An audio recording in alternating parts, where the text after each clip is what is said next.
Rachelsey at the movies, yay! We ain't going nowhere. Oh my gosh. You're gonna need to take it down a level. I'm so hyped though. We went to see Bad Boys for Life.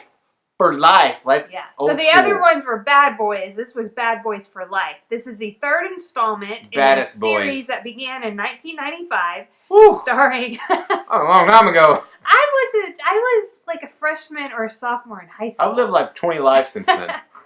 Starring Will Smith and Martin Lawrence, police officers, detectives. Oh, in the movie? Yeah. Yeah. But they're Bad Boys for Life. They, solve some crimes. They solve crime with gunfire. That's basically the premise of the movie. Yeah. I don't know what else to say. Kelsey, go wait or skip for the third installment of the Bad Boys series. I mean, here's the thing. I really enjoyed this movie. It's not like a great movie. We were talking about this a little bit in the car last night on the way home. It's not a good movie, but I really liked going to see it, and I was glad I saw it. And it was entertaining to me. And I love Will Smith and Martin Lawrence, and I saw the original Bad Boys a long time ago. So for that reason, I mean, what am I supposed to say? I guess, what are you going to say? No. I'm going to say, just wait. I'd have to wait to see this movie. It's made in an older style of movie, 1995-ish, that I enjoyed watching, but I can't really say it has any like long-lasting redeeming value or that it's even a good film. But what was good about it? Like you said, it was fun. Some of it was so ridiculous and bad that was kind of fun. But what saved the movie was that, are we getting into this? Well, just you can say, like, it's a sense of it's comedy. It's Will Smith. It's what drew me to the movie in the first place. Will Smith and Martin Lawrence. From the trailers, it didn't seem like Martin Lawrence was on his A game, but in the movie, it was great, and I thought that worked. I am going to say, reluctantly, in front of a skip, I'm going to put a go. And here's why. Because for the same reasons, this was a fun movie. I can't, argue that.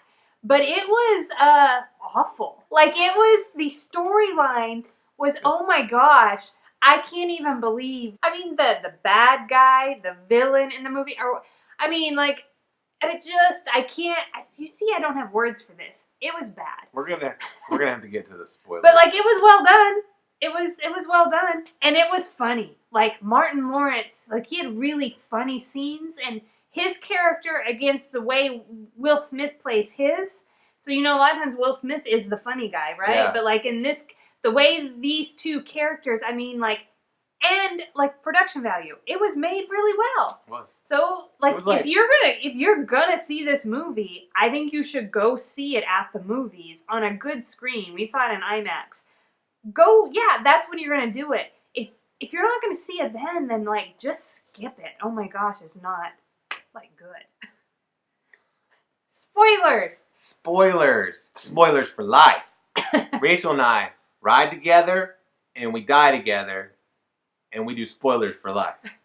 Hey, so if you're us, hang on. Hold on.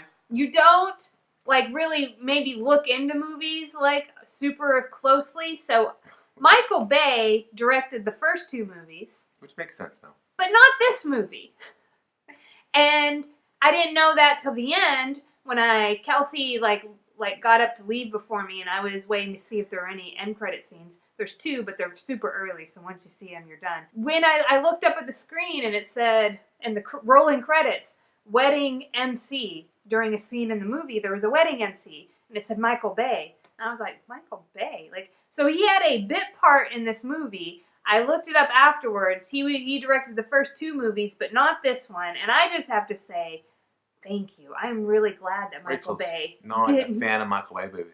I recently just watched Six Underground on Netflix, which is a Michael Bay movie, and it's I'm almost full on Michael Bay for the time being. Look, when this movie started, the first 5 minutes of this movie, I was like, oh no, this movie's bad. This plot is bad. I was feeling guilty that I took you with me, because I have no problem seeing bad Will Smith movies, because I like Will Smith a lot, at the theater by myself, but I was like, why did I make her come here? You know what I mean? I was like, this sucks, because I I can just let go and enjoy it more when you're not sitting next to me. And it seemed like it was bad, right?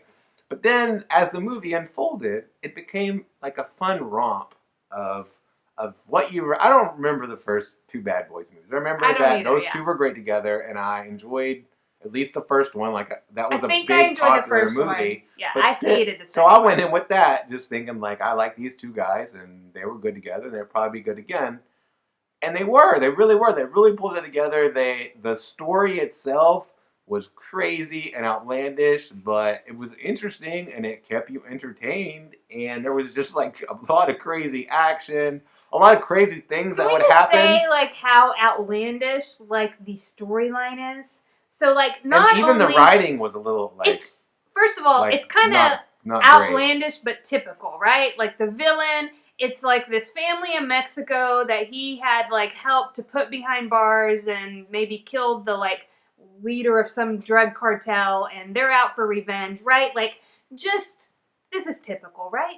But then, by the time you get to the end of the movie, this is a huge spoiler, they go ahead and tack on there that Will Smith is the estranged, like, father of this, like, son of a wife of a husband drug cartel who are trying to kill him. This is his son. And I was like, what? Yeah, and then on top of that, it's like he's the main villain. He kills the captain and all these other people, and including the captain from the original, all three movies. Yeah. Anyway, at the end of the movie, it was kind of like, will there be another movie with Will Smith and this guy doing things together? His new son? I was like, what? We just watched this guy. Anyway, here's another thing. I want to point out another terrible storytelling thing they did. So we're watching this movie, and it's the first fourth of the movie even. And Will Smith, this is a spoiler, he gets shot, right? And we go through this thing. Anyway, then they show this funeral scene, 6 months, they show people crying and dressed up as if it's a funeral. So you think, of course, you're like, well, you know they didn't kill Will Smith's character. No, you don't think that, because you're like, well, obviously. But it sets the scene for that. They're doing that. They're doing it as like, oh, is he dead? And then they're like, big reveal, nope, it's a wedding and he's here. Well, of course he's here. This is a Bad Boys for Life, and this movie's been on for 15 minutes. Of course he's not dead. It was like the worst. It was just the worst, because you were just like, he's not dead. I'm like, I'm not an idiot. Why are people, like, why are you taking me down this path? Haha, it's a wedding. It seemed childish to me, like, kind of like a practical joke. It's like, a terrible storytelling device in this particular movie. And you know what it did? Later on, when the captain was shot, which is like a big character to kill off in the movie, they cut to a scene where people are dressed up and there's tears, and I was like, oh wait, is it his funeral? I'm not sure yet. So I'm holding back on getting lost like in the scene, which is what you want your audience to do, because I was like, oh wait, is this another get ya? Are they going to say, oh, got you, this is really another wedding or something? You know what I mean?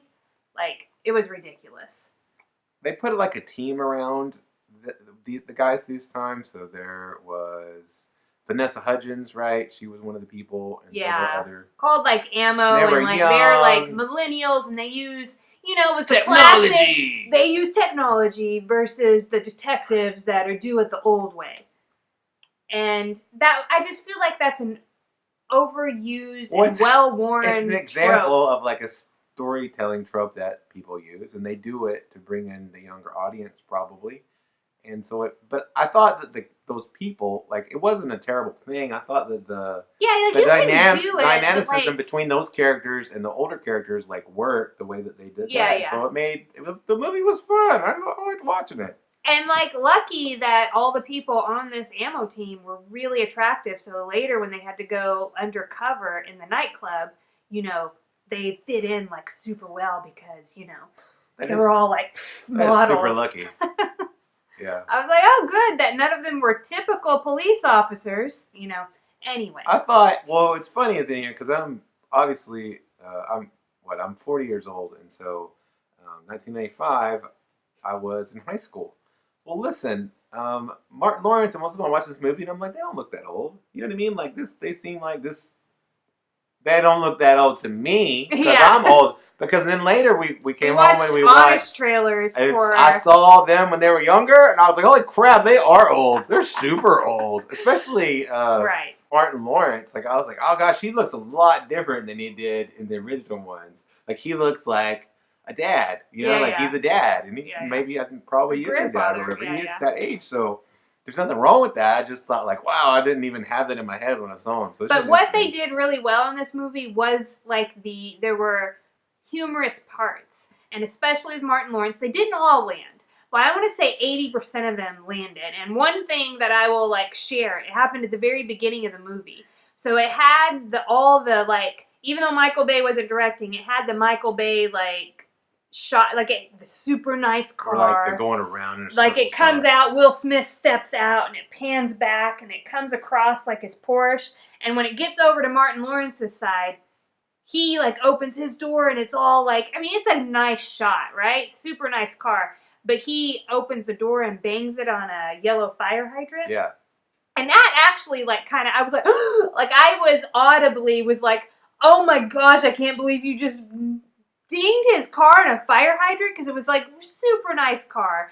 Anyway, that kind of humor, I really, like, appeals to me. Yeah. Kind of dry, like, and they had that all throughout the movie, and it was good. Yeah. I mean, this movie, at the beginning, I was like, this is so bad. That I was like, I thought Will Smith was doing pretty good. Like, why did he read this script and be like, yeah, like it was that bad? I thought at first, although I will say that it might be because she was sitting next to me, and so I was like, oh, it's not terrible. But like, at the end of it, I really enjoyed it. Action totally over the top. At one point, it was ridiculous our bad guy he and shot sort of a like car violent. That was on a carrier, right? You know when you see dealerships, there are like 8 cars being transported. He shot a car, and all of it just exploded and like rolled off. There was a lot of ridiculous action. I was like, what? Yeah. Anyway, so there's our review. Bad Boys for Life. I can't wait till Bad Boys forever.